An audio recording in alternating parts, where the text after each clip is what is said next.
Every town has its legends. In the small town of Silvervale, one such legend was the house at the edge of the forest.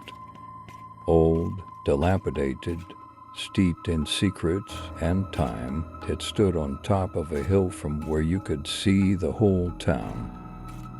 This house had long been abandoned, and no one had even tried to sell or restore it. Neighbors who lived nearby said they heard strange noises at night, as if someone was quietly wandering through its rooms, whispering unintelligible words or scraping the walls with claws. The locals called it the House of the Forgotten Echo. It was believed to be haunted by something that never left its walls. People who had ever crossed the threshold claimed to hear echoes of forgotten voices, phrases from the distant past, and that every word was addressed to them. But no one knew who those voices belonged to or why they were so appealing. One day, 3 teenagers, Matt, Jake, and Sarah, decided to check out an old house. That evening, when the town had gone quiet and the light had all but disappeared over the skyline, they went into the dark woods leading up the hill. They knew it could be dangerous, but curiosity and the desire for thrills overshadowed any fears. As they approached the house, a strange, subtle sound began to pierce through the thick darkness, like the echo of a distant whisper. Matt was the first to approach the massive wooden door, almost completely shabby from time. His hand, clenched into a fist, trembled as he knocked, but there was only silence in response. All 3 of them exchanged glances, and Sarah, squaring her shoulders slightly in fear, said quietly, "Maybe this is a bad idea." Jake grinned. "Just a legend, Sar. What can an abandoned house do to us?" He pushed open the door, and it creaked open slowly.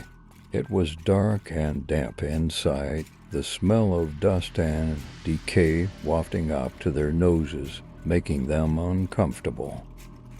They turned on their flashlights, and the beams of light plucked cobweb-covered furniture, broken mirrors, and the ceiling hung with old plaster, about to collapse out of the darkness. But as soon as they took the first step inside, they each felt a cold puff of air, as if the house had sighed, welcoming them with its icy breath. The deeper they went inside, the stronger the feeling that they weren't alone. Jake noticed an old mirror in one of the rooms covered in a thick layer of dust. He walked over to it, ran his hand over the surface, and suddenly a face appeared before his eyes.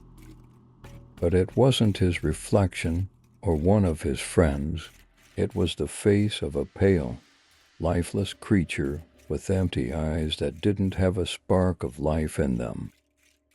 Jake jerked back, shrieking, and immediately felt someone grab his shoulder. But when he turned around, all he saw was Sarah and Matt, who were staring at him anxiously.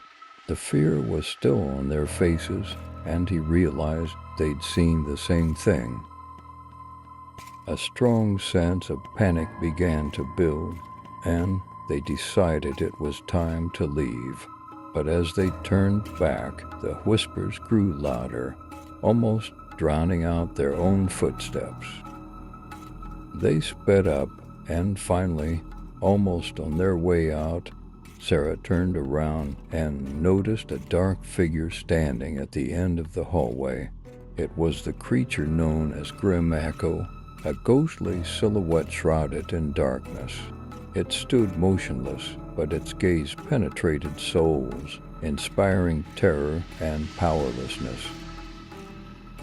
Sarah felt her legs refuse to move, but Jake grabbed her hand and pulled her outside. Once they were outside, the house seemed to return to silence as if nothing had ever happened. But leaving the house behind, each of them knew that this encounter would be etched in their memories forever.